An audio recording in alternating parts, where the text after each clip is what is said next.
निर्जला एकादशी व्रत कथा।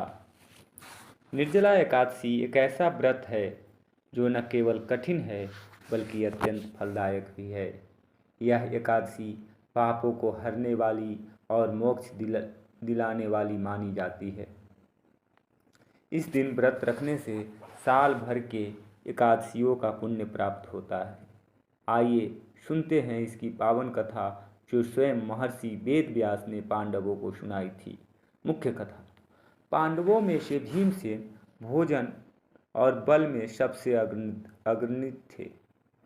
वह एक ही समय में हजारों हाथियों का बल रखते थे, लेकिन एक बात उन्हें कठिन लगती थी, उपवास व्रत। जब भी सभी पांडव एकादशी का व्रत रखते तो भीमसेन से भूखा रहा नहीं जाता। उन्हें हर दिन खाने के लिए कुछ न कुछ चाहिए होता। एक दिन उन्होंने महर्षि वेद व्यास से कहा, मुनिवर, मैं धर्म का पालन करना चाहता हूँ, लेकिन बिना भोजन के रहना मेरे लिए अत्यंत कठिन है। कृपा करके ऐसा कोई उपाय बताइए जिससे मैं व्रत का पुण्य भी पा सकूं और भूखा न रह सकूं। व्यास जी मुस्कुराए और बोले, हे भीमसेन, यदि तुम पूरे वर्ष की सभी एकादशियों का पुण्य एक ही दिन में प्राप्त करना चाहते हो तो ज्येष्ठ मास की शुक्ल पक्ष की एकादशी को निर्जल रहकर उपवास करो। इस दिन जल का ग्रहण न करना यह अत्यंत कठिन व्रत है, परंतु इसके पुण्य से तुम समस्त व्रतों का फल पा सकोगे। भीमसेन ने इस कठिन व्रत को अपनाया। उन्होंने एक दिन के लिए जल, अन्न, फल कुछ भी ग्रहण नहीं किया।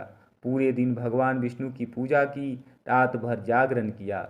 इस प्रकार उन्होंने निर्जला एकादशी का पालन कर साल भर की सभी एकादशियों का फल प्राप्त किया।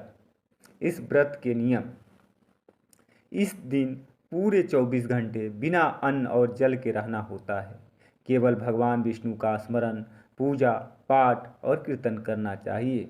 रात को जागरण करना पुण्यदायक माना जाता है। अगले दिन द्वादशी को ब्राह्मण या गरीब को दान दक्षिणा, अन्न वस्त्र देना उत्तम होता है। इस एक व्रत से व्यक्ति जीवन के पापों से मुक्त होकर भगवान विष्णु की शरण में पहुंच सकता है।